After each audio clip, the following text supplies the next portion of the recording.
Okay, we're going to talk about the non-potable supply side tab. Here we have a units of measure request on what you wish to report in. You wish to report in acre feet or gallons, or these other two. And here you're going to enter your recycled water self-produced. So in many cases, in all cases, your water system is not a recycled water supplier using this same system number. It's probably like if this was a water system that also had a recycled water system, it would be given a different number, such as CA 4190001 or something like that. And it'd be Westboro Recycled Water District, right? And that's the amount of produced water that they would be producing here. So that's how, the amount of water that they would maintain. If that recycled water system is just a pass-through water system, they're not actually producing their own recycled wastewater, and instead they're obtaining that water from someone else, you would enter that here. And now here we have a database of all recycled water reclamation authorities, recycled water systems that are entered here. And this is how we would report. I received water from IUA or some other system, and that's how I'm receiving this obtained water here. So that's recycled water. That's how recycled water works. Now, when it comes to non-potable water, this is, again, a separate distribution system where you're maintaining ag wells, irrigation wells, non-potable surface water, raw surface water. And this is like, typically in a separate distribution system, maybe alongside your current distribution system sent to certain users that are, authorized to utilize this. So this is water that's produced and received that does not enter the drinking water system, is not considered potable. So it doesn't meet the regulatory requirements, and it does not include recycled water, right? So if you have any of that type of water supplementing your recycled water system, or maintained in your recycled water system and you have no recycled water, that's where we would enter that here. This is tabulated here, and you can mark preliminary estimate, as I've mentioned before. On the second row, we have the non-potable supply externally sourced. So I've mentioned the recycled water already. This field will show up if you have hauled water that you have designated as non-potable that is used in a separate distribution system. Then it gets tabulated here from the source reporting tab. If you change the gallons to acre feet, none of these numbers will change. But if you have a number here, this number will change with you. Okay. This question is other non-potable water obtained from another water system. And so if you're obtaining other non-potable water, you're asked to provide the system that you're obtaining it from. Now, this might be that case where it's not a water system, or maybe it's a farm or something that's not a water system.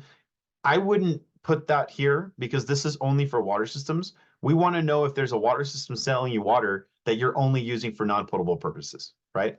So only if it's a water system will it be allowed to be added in here. So if you're obtaining it from a system and it doesn't show up here, my ask is that you would instead place it up here instead. And under non-potable water produced, even though you didn't produce it, we're going to say that it came from some other source, right? But just not from a water system. So until we find a better place to put it and figure out who needs to know that level of detail, then we'll provide that. Here's the total non-potable water externally sourced here and the preliminary estimate marked. And then down here, we have the total non-potable supply, which is calculated, and the preliminary estimate also calculated based on these two numbers. And here you can enter any comments that might be relevant to the data that you've entered. Moving on to non-potable demand, we have a similar question to potable demand. Do you meter the volume of non-potable water delivered to your individual customers, yes or no? If you answer no, you're only going to see an estimate for total non-potable demand. And if it's an estimate, it's probably going to be no for preliminary estimate because you're not going to get better numbers. If you mark no, you'll still be asked to provide the units of measure for what you're reporting. So I'm going to mark yes so we could see the other fields. Over here, we have residential recycled water demand. This is where I get tripped up.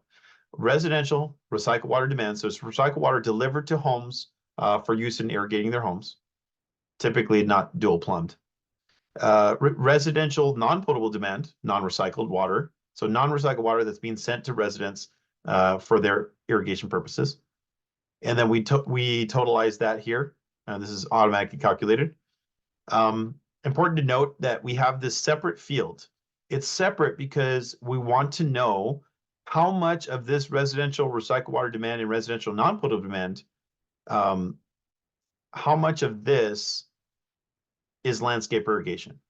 So both recycled and non-recycled, how much of that is going through a dedicated irrigation meter from these two values? So it wouldn't make sense to do 100, 100. Let's say, only a portion of that, right? So it's not going to add to your total here. So it's what portion of recycled water and non-potable demand, what portion of this 200 is being sent through dedicated irrigation meters. Okay. And the preliminary estimate marked here. Okay. Very similar. We have non-residential recycled water demand and non-residential non-potable demand. This is not recycled water. And you can enter your values here and it'll tabulate to the right. And I got my 1,000 here. And then this very similar question, how much of this non-residential recycled and non-potable, just general non-potable water, did I use through dedicated irrigation meters for commercial, industrial, or institutional landscapes? So some portion of that, right? It wouldn't make sense to put 1,500 because that's like way higher than this, but some portion of that. And I believe these two fields are used as credits for the budgets for the California Conservation Way of Life legislation for urban retail water suppliers. So that's why we have that there. Then here is non-potable water delivered to other water systems. So if you send that water to other water systems, you might have, say 500. This is only to water systems. So if you sell to a water system, typically, I think this is a misnomer. I think this should have actually been recycled water systems. Because I'm not sure, like this non-potable water should probably go to them, but some non-potable water is for water systems. So maybe we should have included potable water systems and recycled water systems because sometimes they do receive that water. The other thing that's not going to be able to be put in here is if you're not a water system. So if you're not a water system, you're not going to be able to put water sold or delivered. And we're going to ask you instead to put it under, probably commercial, recycled, or non-potable water. So you could put that there under these types of waters if you can't find the system here. And that's something hopefully we'll fix in the future. Okay. If you have no here, then it's going to say no here, and then it's going to tabulate your total non-potable demand.